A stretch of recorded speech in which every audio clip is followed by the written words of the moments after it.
वर्ष ग्रीष्म ऋतु रे आमे गरम रो परिमाण बढ़िबारे देखुचंती। तो काहेकि भଳି होउची ता कारण कोन? ओडिशार भौगोलिक परिस्थिति ना जलवायु परिवर्तन ना आउ अनेक किछि। तो आजिर वीडियो रे आमे जानिबा काहेकि खरा दिने एते गरम होउची आ जेतेबेले कि 2026 रे तापमात्रा जाय कि 45 डिग्री रे पहुंचिलाणी। तो कारण गुड़िक कौन आमे आरंभ करवा।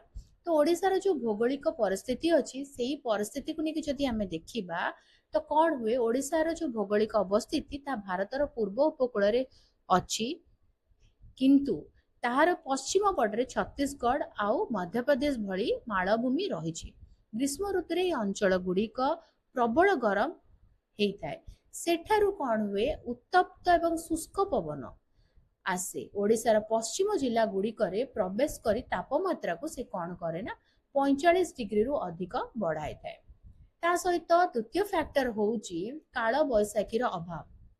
साधारणतः एप्रिल आ मे मासरे कौन हुए ना ओडिशा रे काल बैशाखी वर्षा होता है, जहाँ गरम रु कौन करे सामयिक भाव में टिके टेम्परेचर को डाउन करे। किंतु थर्ड समुद्र वायु जो रही ताहार दुर्बल प्रभाव जोटा को आम सी ब्रिज कहती तार जो प्रभाव रही भौगोलिक दृष्टिकोण समुद्र वायु जोटा सी ब्रिज कहुए उपकूल ओडिशा को ठंडा रखा कथा। मात्र चलित वर्ष माने 2026 वायुमंडल ऊपर भाग में एक आंटी साइक्लोनिक स्थिति सृष्टि होइछि, जहा फल समुद्र ठंडा पवन को स्थलभाग भीतर को आसबारे बाधा सृष्टि होउछि।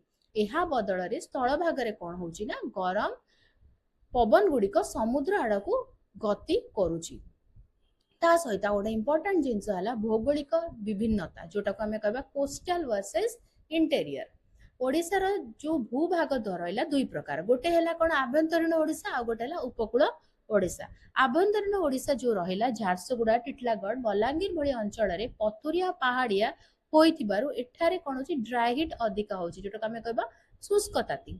उपकूल ओडिशा रहा कटक भुवनेश्वर पुरी भरी अंचल में समुद्र जो वायुमंडल में जलीय बाष्प बा ह्यूमिडिटी अधिक रहुछि, फल तापमात्रा कम थिले मध्य असह्य गुळुगुळी हेउछि। ता सहित सूर्य अवस्थिति आउ मेघ मुक्त आकाश यही समय रे कौन हुए खरा दिन यही समय रे कौन हुए सूर्य ओडिशा ठीक मुंड उपरे रहउछंती, जोटा को आमे कहबा सूर्यकर डायरेक्ट सोलर रेडिएशन होउछि। आकाश मेघमुक्त रोथुबारु सूर्य किरण सीधा सड़क भूपृष्ठ रे पड़ुछि।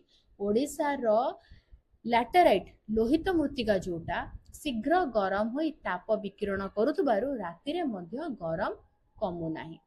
तो जदि हमें टोटल टाको समराइज करिबा गोटे फैक्टर तो रोची क्लाइमेट चेंज, ता सहित जियोग्राफिकल एक्जिस्टेंस, ता सहित कोना जो समुद्र भितरे एल नीनो ला नीना रो जो पैटर्न चेंज होची से सब किछि फैक्टर कनक्लूड करूची काहेकि प्रति वर्ष बा 2026 आमे कहबा एते गरम होची।